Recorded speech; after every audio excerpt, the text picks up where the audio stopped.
नारी के 3 परिचय होते हैं। अमुक की बेटी है, जब तक कुंवारी रहती है पिता से नाता जोड़ा जाता है, उनकी बिटिया है। शादी के बाद पति से नाता जोड़ा जाता है, उनकी धर्म पत्नी है। और बड़े होकर उनकी माँ है, बेटे की उनकी माँ है। ऐसे 3 नारी। और ये रावण से जोड़ी जा रही है। शूर्पणखा रावण की बहना, क्योंकि इतनी उद्दंड उच्छृंखल थी कि पति से इसका कोई संबंध ही नहीं था और ये मायके में रहती थी, तो सारे घर में बहुत झगड़ा मचाए रखती थी। तो फिर रावण ने इसको जनस्थान का राज्य दे दिया, तू वहाँ घूमती चलती रहे, जो करना सो कर। आ गई और आते ही बोली भगवान से कि तुम सम पुरुष न मोह सम नारी, ये संयोग विध रचा बिचारी। अब मेरे लायक कोई मुझे पति अभी तक मिले। थी विधवा, सत्यनारायण से सत्य बोल रही है। और ताते अब लग रहे हो कुंवारी, वैसे तो तुम भी मेरे लायक नहीं हो, लेकिन बुढ़ापा काटना है, मन को समझा लिया है, मन माना कछ तुम्हें निहारी, हमसे शादी कर लो। तो भगवान ने जानकी जी को संकेत करके कहा कि मेरी तो पत्नी ये बैठी है। सीता चितई कही प्रभु आहाय कुमार मोर लघु भ्राता, मेरा भैया आएगा कुंवारा, उससे जाके बात कर ले। कोई कह सकता है कि भगवान तो सत्यनारायण ने झूठ को बोला, नहीं, भगवान सत्य ही बोलते हैं। सामने वाला जिस भाषा में बोल रहा है भगवान उसको उसी भाषा में उत्तर देते। भगवान जानते कि तू है विधवा और कह रही है कुंवारी हूँ, तो तेरी परिभाषा में मेरा भैया भी कुंवारा है, उसकी पत्नी उसके साथ रही, जैसे तेरा पति तेरे साथ रही, जा बात कर ले। तो इसने कहा कि हमसे शादी कर लो। बोले मैं तो नौकर हूँ, हे सुंदरी, मैं तो उनका दास हूँ, लकड़ी काट के लाता हूँ, काम करता हूँ, वही कर लो। हमारे पिताजी ने कई कई कर रखे, तुझे भी रख ले। फिर आ गई। 3-4 चक्कर लगाए उसने, तो समझ गई कि जब तक ये महिला इसके पास बैठी रहेगी तब तक ये वासना की ओर आकर्षित नहीं हो सकता, चूंकि इसकी दृष्टि भक्ति पर और सीता जी पर झपटी। और जैसे ही सीता जी पर झपटी भगवान का लखन, और आते ही लक्ष्मण जी ने इसके नाक और कान काट दिए। नाक कान बिनु भई बिकरा रहा करती पहुंच गई ये खरदूषण के पास। खरदूषण के पास क्या हुआ बहन, क्या हुआ? बोले पानी पीने गई थी पंचवटी, बाहर अयोध्या के 2 राजकुमार, उनके उनमें से एक ने मेरे नाक कान काट दिए। बोले चल हम देखते हैं कौन है। भगवान ने लक्ष्मण जी को कहा कि लखन जरा जानकी जी की चिंता रखना, मैं जाता हूँ। और 14,000 सेना लेकर खरदूषण आए हैं। और बनवासी राम का पहला दर्शन राक्षस ने किया। खरदूषण ने भगवान के रूप सौंदर्य में राक्षसों की भी बुद्धि बदल गई, एकदम उनके रूप सौंदर्य में डूब गए और आपस में कहने लगे भैया हम सारे लोकों में गए हैं, हम भारी जन्म सुनहु सब भाई, हम भारी जन्म सुनहु सब भाई, देखी नहीं। आइए स्वागत है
से खर दूषण से दूषण खर से कहने लगा भैया हम समस्त लोकों में घूमे लेकिन देखी अस नहीं सुंदरताई, इतना सौंदर्य स्वरूप हमने आज तक देखा नहीं। यद्यपि इन्होंने हमारी बहन को कुरूप कर दिया। यद्यपि भगनी कीन कुरूपा, लेकिन फिर भी वध लायक नहीं पुरुष अनुपा। ये वध के योग्य नहीं है, ये तो वंदन के योग्य हैं, ये तो दर्शन के योग्य हैं।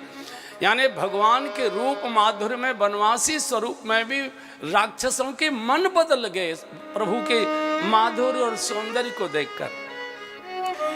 आयोजन का बहुत बड़ा सौभाग्य, हम सबके अतिशय प्रिय भी और बहुत अधिक सम्माननीय भी यहाँ के पूर्व जिलाधिकारी, काशी के जिलाधिकारी और काशी के कमिश्नर क्या क्या हैं, और इस समय मोदी जी के बाएं और दाएं दोनों हाथ आदरणीय कौशलराज शर्मा जी, उनका शुभागमन व्यासपीठ बहुत बहुत आदर, बहुत बहुत सम्मान करती है, बड़ी कृपा। और किसी बड़े अधिकारी को होना भी चाहिए था, जो कुछ झगड़ा शुरू होने वाला है, अब खरदूषण आ गए ना, तो कोई न्याय वाला भी चाहिए। लेकिन भगवान के रूप माधुर्य में पागल हो गए और 14 सहस्र सेनाओं के सहित खरदूषण का वध किया। और जैसे ही खरदूषण मारे गए, हाँ करते रावण के दरबार में, रावण बैठा हुआ था राजसभा में, एकदम चीखने लगी। अरे 24 घंटे शराब में डूब रहता है, शराब के नशे में, स्त्रियों के नृत्य गाने में डूबा रहता है, तुझे मालूम नहीं तेरे द्वार पर दुश्मन दस्तक दे रहा है। नीति बोलने लगी है, राजनीति बिनु धर्म बिनु धर्मा, हर ही समर पे बिनु सत्कर्मा, विद्या बिनु विवेक उपजाए, समफल पढ़े किए और पाए, समफल पढ़े किए और पाए। अरे संगत जति कुमंत्र ते राजा, मानते ज्ञान पानते राजा, प्रीति प्रणय बिनु मदते गुण, ना सही देगी नीति सुने, ना सही देगी नीति अस सुने, ना सही देगी नीति। रावण को नीति का उपदेश करे है। रावण राजनीति बिनु धर्मा, हरय समर्पे बिनु सत्कर्मा, विद्या बिनु विवेक उपजाए, संफल पढ़े किए और पाए, संगत जति कुमंत्र ते राजा, मानते ज्ञान पानते लाजा, प्रीति प्रणय बिनु मदते गुली, नासे बेग नीति अस सुनी। रावण शराब पीकर मस्त रहता, तुझे मालूम है तेरे द्वार पर दुश्मन दस्तक दे रहा है। अरे बहन ये बता कि तेरा हाल किसने कर दिया। अब देखो ये रावण की कमजोरी जानती है। रावण स्त्रियों का बहुत भूखा था, तो क्या कहती है, मैं पानी पीने के लिए गई थी, पानी ग्रहण के लिए। कहती है मैं पानी ग्रहण करने के लिए गई थी, तो वहाँ एक बहुत सुंदरी स्त्री, 2 राजकुमार, मैंने सोचा कि ये तो भैया के लायक है। गई थी अपनी शादी की बात कर रहे। जो रावण की कमजोरी जानती है कि रावण किस बात से प्रभावित हो सकता है। और मैंने तेरी शादी की बात की तो उसके छोटे भाई ने मेरे नाक कान काट दिए।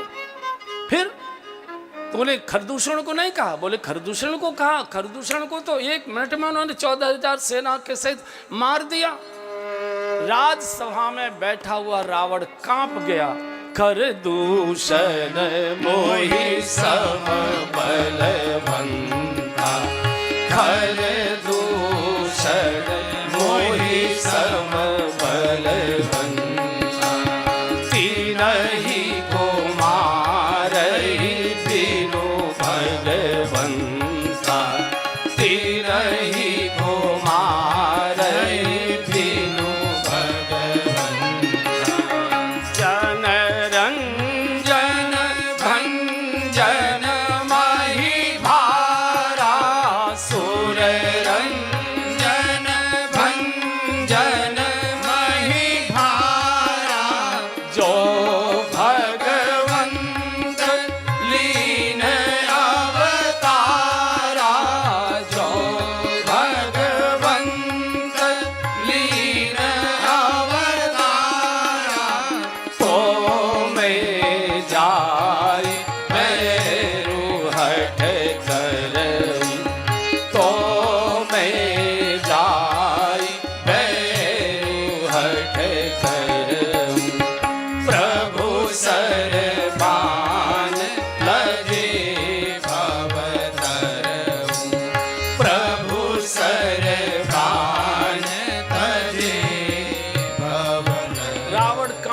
खरदूषण तो मेरे समान बलवान है, क्या ब्रह्म का अवतार हो गया? धीरे से आत्मा ने कहा कि जब ब्रह्म का अवतार हो गया है तो भजन करना। बोले भजन नहीं हो यही भजन न तामस दे, जानकर भी नहीं हो पा रहा है, बैर हट करूंगा। और आ गया रावण, आ गया। भगवान समझ गए रावण आ रहा है और इस सीता जी के स्वरूप को स्पर्श नहीं कर पाएगा, माया की सीता चाहिए। तो भगवान ने जानकी जी को कहा, जानकी जी अब लीला का शुभारंभ आप करिए, अपने तेज को अग्नि में समाहित कर दीजिए, मायावी रूप धारण करिए। अब लीला यहाँ से शुरू हो रही है, इस समय लीला में आपका प्रवेश हो रहा है, अब आपको पार्ट अदा करना है। इधर लक्ष्मण जी तो बैठे ही थे, तो रावण पहले मारीच के पास गया। मामा जी नमस्कार। मारीच बोला, ये मामा जी कह रहा है, आज तक तो नमस्ते लेता नहीं था, ये नमस्ते कैसे कर रहा है? नवन नीच कई अति दुखदाई। हाँ कैसे आए, बड़ा चेहरा सूखा है। बोले वो 2 राजकुमार आए हैं, उनके साथ एक उनकी सुंदरी पत्नी है, उसने हमारी बहन को अपमानित किया है, उसकी पत्नी का हरण करना है। बोले तुम्हारी बहन और बहुत उद्दंड है, उच्छृंखल है, जाकर उसे डांटो फटकारो, उसकी बात तो मतलब सर्वनाश होगा। ऐ मामा के बच्चे, अब देखो बुरे आदमी के साथ कैसा होता है। अभी तक मामा जी था और उसकी बात नहीं मानी, तो वो मामा के बच्चे, मरना चाहता है कि चलना चाहता है। मारीच ने सोचा मना करूंगा तो रावण मारेगा, जाऊंगा तो भगवान मारेंगे, मरना ही है तो फिर भगवान के हाथ से क्यों न मरा जाए, दुष्ट के हाथ से क्यों मरा। आ गए और मायावी मृग लेकर का रूप लेकर उछल कूद करने लगे। जानकी तो प्रभु कितना सुंदर मृग है, इसकी छाल कितनी सुंदर है, आप इसको मार कर लाइए, मैं आपका आसन बनाऊंगी। भगवान ने कहा देवी ये पशु पक्षी जंगल के जीव हैं, ये स्वतंत्र चेतना के लोग हैं, इनको घूमने फिरने दो। अच्छा लग नहीं, नहीं, नहीं। जिद की तो भगवान समझ गए, जानकी जी ने लीला शुरू कर दी। चूंकि जानकी जी जानती हैं जब तक भगवान यहाँ रहेंगे रावण मेरा अपहरण नहीं करेगा, लीला आगे बढ़ेगी नहीं। भगवान ने कहा कि लखन मुझे थोड़ा अपशकुन हो रहा है, मैं अभी इस मृग को मार कर लाता हूँ, तुम जानकी जी की रक्षा करना। लेकिन जैसे ही भगवान को दौड़ा कर दूर ले गया और भगवान ने संकल्प का बाण मारा, हाँ लक्ष्मण रक्षा करो, हाँ लक्ष्मण रक्षा करो। जानकी जी घबरा गई, लखन भैया प्रभु पर प्रहर संकट आए, दौड़ कर जाओ। अरे माँ कैसी बात कर रही, भ्रकुटे विलास सृष्टि होई, सपने संकट परई के कोई। जिनकी इच्छा मात्र से सृष्टि बनती और प्रलय होती हो, उन पर कभी संकट आ सकता है कि आप चिंता मत करो। रामचरितमानस तो बहुत मर्यादित ग्रंथ है, लेकिन वाल्मीकि रामायण में बहुत साफ साफ लिखा है। जानकी जी ने इतने अपशब्द लक्ष्मण जी को बोले और यहाँ तक कह दिया, अच्छा मैं समझ गई तुझे, तू मुझे चाहता था भैया को मरवा के और तू मेरे साथ रहना चाहता है, खबरदार, ऐसे लाख लक्ष्मणों को भी मैं फटकार देती हूँ। अब कल्पना करो जो लक्ष्मण जी माँ कहकर पुकारते थे, आज माया की जानकी हो गई, तो माया ऐसे ही भाषा बोलती है। लक्ष्मण जी ने कहा माँ मैं जा तो रहा हूँ, लेकिन मुझे अपशकुन हो रहा है, मेरी एक प्रार्थना है, ये मैं कुटिया के बाहर रेखा खींच कर जा रहा हूँ, इस रेखा का उल्लंघन नहीं करना माँ, अगर रेखा का उल्लंघन कर दिया तो आप सुरक्षित नहीं रहोगे। यहाँ से लक्ष्मण जी गए भगवान की ओर। रावण आता है यति के वेश में, माँ भिक्षा न दे। जब जानकी जी भिक्षा देने लगी, बोले मैं बधी भिक्षा नहीं लेता, आपको बाहर आना पड़ेगा। तो जैसे जानकी जी ने दाहिना पैर बाहर निकाला, रावण ने पकड़ा और अपना प्रकट वेश और लेकर अपने विमान में बैठकर उड़ चला लंका की ओर। हे प्रभु रक्षा करो, हे प्रभु रक्षा करो, हे प्रभु रक्षा करो। हाहाकार मच गया, कोई बचाने नहीं आया। पूरा दंडकारण्य साधु संत ऋषि मुनि तपस्वियों से भरा हुआ था, कोई नहीं आया। गीधराज सुन आरत बानी, मांसाहार, वो भी सड़ा मांसाहार करने वाला अधम प्राणी गीध। उसने कहा बेटी चिंता मत करो, रावण पर आक्रमण कर दिया। लेकिन रावण ने उसके भी पंख काट के घायल करके गिरा दिया और जाकर लंका में अशोक वाटिका में कैद कर दिया। प्रसंग थोड़ा रसीला सा भी है, थोड़ा अटपटा भी है, लेकिन मैं केवल 1 मिनट इस पर लगाऊंगा। भरी दोपहरी में सीता जी का अपहरण बुराई करके ले गई। बहुत अच्छे अच्छे परिवार के बेटे और बेटियां, बहुत अच्छे अच्छे सम्मानित परिवार के बालक और बालिकाएं कहीं न कहीं झंझटों में फंस जाते हैं। कैसे फंस जाते हैं? समाज के भी बहुत बड़े बड़े सम्मानित लोग वृद्धावस्था में आकर बिगड़ते कई बार दिखाई देते हैं। कारण क्या? ये चरित्र है बंधु। सीता जी का कोई अपहरण नहीं कर सकता। इन्होंने करके दिखाया है कि सावधान रहे ना। जब हमारे जैसे उच्च कुल में जन्मे, समझदार, सब प्रकार से समर्थ, जब वो बुराई के चक्कर में फंस सकते हैं तो कृपया सावधान रहियो। और इसलिए भारत सरकार को पूरे देश में बोर्ड लगाने पड़े हैं, सावधानी हटी दुर्घटना घटी। जानकी जी ने 3 भूल की, और जो जीवन में 3 भूल करेगा उसे भगवान भी नहीं बचा पाएगा। भगवान इसी वन में थे, नहीं बचा पाए सीता जी को। 3 भूल। पहला, भगवान को जीवन से दूर कर दिया, मृग मार कर लाओ। मैंने मान लिया। हम भगवान की बातें तो करते हैं, लेकिन भरोसा भगवान पर नहीं होता, भरोसा बेटे पर ही होता है। भरोसा हमको बैंक के अकाउंट पर ही होता है, भरोसा हमको नेताजी पर ही होता है।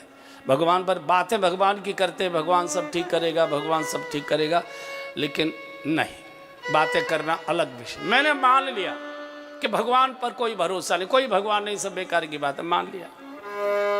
लेकिन एक आचार्य आपकी रक्षा में लगा हुआ था। उसने कहा कि रेखा का उल्लंघन मत करना। आपने आचार्य को भी गाली देकर फटकार कर भगा दिया। मैंने ये भी मान लिया। न आपको कोई भगवान समझ में आता, न कोई साधु महात्मा आचार्य, सब ढोंगी हैं, सब पाखंडी हैं, सब ऐसे। 2-4 नाम भी गिना दोगे, देखो उन्हें, देखो उनका क्या हाल है, देखो उन्हें, देखो। मैंने ये भी मान लिया। लेकिन आचार्य ने जाते जाते एक मर्यादा की रेखा खींच दी थी कि माँ इस रेखा का उल्लंघन मत करना।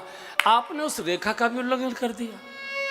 फिर कौन बचा? भरी दोपहरी में बुराई पकड़कर आपको ले ही जाएगी, हाय हाय करते रहोगे, कोई बचा नहीं पाएगा। मत भगवान को मानो, चलेगा। मत साधु महात्मा आचार्यों को मानो, चलेगा।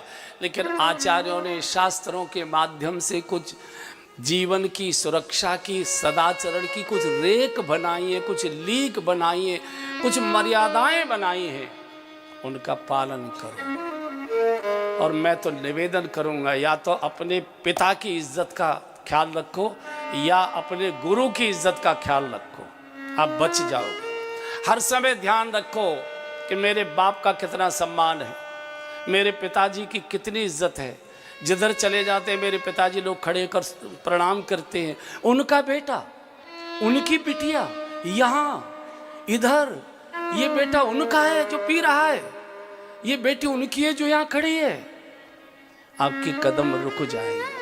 कोई पूजा पाठ नहीं बचा पाएगा। घर घर में ठाकुर जी बैठे हुए, घर घर में पूजा पाठ हो रहा है। देश का सत्यानाश क्यों हो रहा है? आचरण विहीन क्यों समाज हो रहा है? क्योंकि हम किसी मर्यादा के बंधन में नहीं रहना चाहते। कोई न कोई मर्यादा, या तो पिता की मर्यादा का पालन करो। मैं उनकी बिटिया हूँ, मेरे बाप मुंह नहीं दिखा पाएंगे, मैं उनका बेटा हूँ, लोग क्या कहेंगे। या अपने गुरु की मर्यादा का पालन करो। नहीं सर, मैं उनके चरणों में बैठता हूँ, उनका आशीर्वाद मेरे ऊपर है, लोगों को मालूम है कि उनके कृपा पात्र हैं। क्या मैं कैसे मुंह दिखाऊंगा आश्रम जाकर, कैसे गुरु के सामने खड़ा हूँगा? आप बच जाओगे बंधुओं। बाकी और इस कलकाल में कोई तरीका मनुष्य को पतन से बचाने का है ही नहीं।